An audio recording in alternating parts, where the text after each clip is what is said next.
When the Elax Imperium scout ships arrived at Earth, they expected another primitive world to conquer. The Elax were tall, telepathic, and ruthless, conquerors of over 100 worlds across the Orion Arm. Earth, according to their records, was a late-stage Class 3 civilization, barely space-capable, fragmented by conflict, and damaging its environment. Weak. Unready. Easy prey. What they didn't expect was resistance. Not from a species that had nuked itself twice. Not from a species that launched metal boxes into orbit just for fun. Not from one that once sent a car into space as a joke. But the Elax didn't understand humans.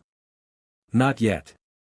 They landed in Australia first, remote, dry, underpopulated. Seemed perfect. Then they met a farmer. He had a shotgun, a solar-powered truck, and a homemade drone swarm. The Elax commander was vaporized by a drone shaped like a kangaroo. It was Earth's first victory, and the beginning of the Earth War. In Brazil, the Elax used poison gas. Within 24 hours, Amazonian tribes, who had never even owned smartphones, uploaded videos of themselves ambushing alien patrols with steel blades and clever traps. Humanity adapted fast.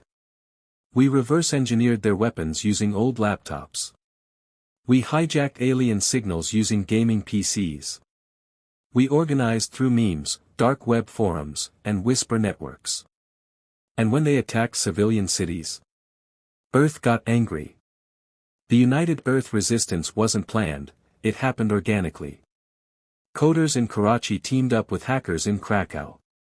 Ex-soldiers from Ghana trained street militias in London.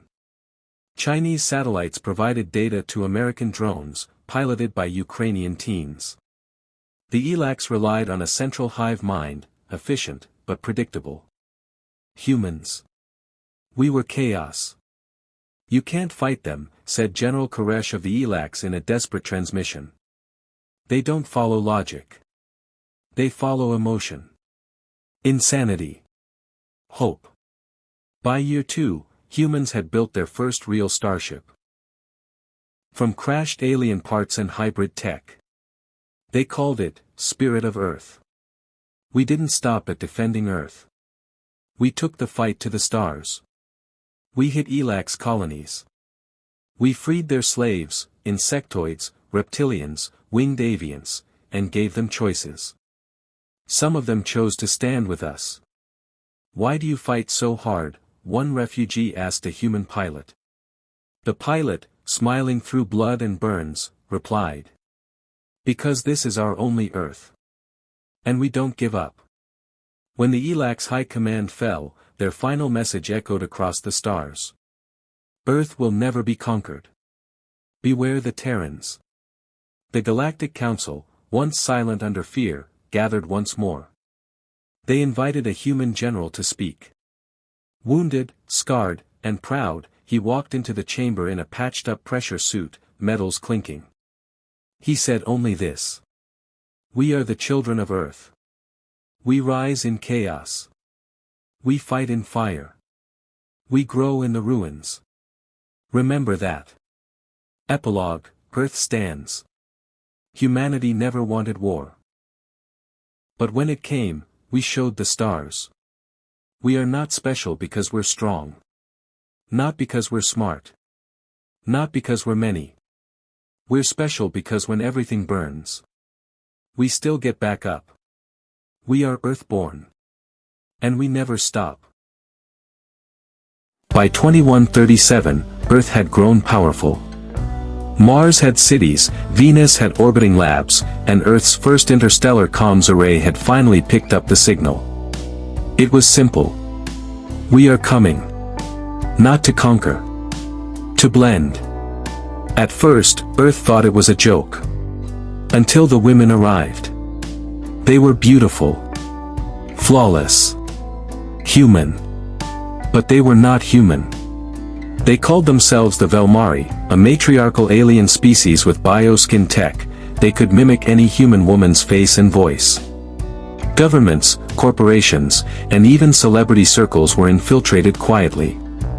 By the time Earth's defenses noticed, it was too late to detect who was real and who was wearing a face. Some humans called them face stealers. The Velmari called it integration. But humanity never lies down. In a secret resistance cell beneath Old Paris, a scientist named Dr. Lenora Graves had built something ancient and human, Truth Fire, a frequency-based pulse that could briefly disrupt the Velmari skin masks.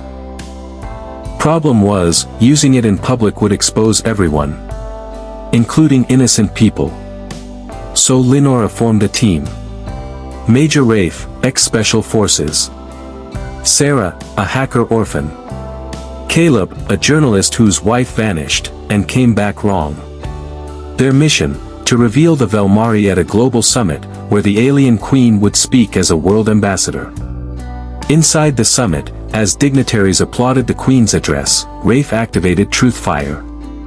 For 11 seconds, every Velmari mask melted. The world watched in shock as dozens of world leaders' faces twisted into alien forms. Panic. Screaming. But Lenora stood calmly and spoke. You wore our faces. You manipulated our trust. But you forgot the one thing humans do better than any species. We expose truth, even when it burns. The Velmari tried to escape. But Earth had seen enough. Within weeks, nations united like never before. The face law was passed. Velmari were arrested, expelled, or forced to reveal their true selves. Some pleaded for peace. Others ran. But humanity changed forever. Now, every citizen carried a pulse chip. Truth Fire was embedded in society. We lost privacy. But we never lost freedom. They thought wearing our faces made them human. But humanity isn't skin deep. It's fire. It's will. And it never kneels.